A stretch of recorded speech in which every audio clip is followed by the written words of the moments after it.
আসসালামু আলাইকুম। আমার উইন্ডোজ 10 পিসির ডেস্কটপে দিস পিসি আইকনটা শো করছে না, তো এটাকে আমরা কিভাবে ফেরত আনবো। তো এই জন্য স্টার্ট বাটনে ক্লিক করে সেটিংসে যাব।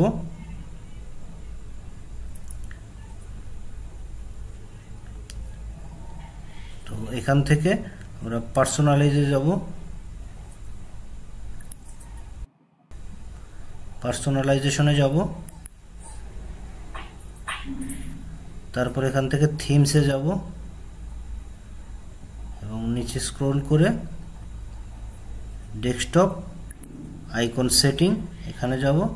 এখানে আমাদের দিস পিসি, আমি সবগুলো আইকন ইচ্ছা করলে এখানে নিয়ে আসতে পারি। এখন অ্যাপ্লাই ওকে করে দেব।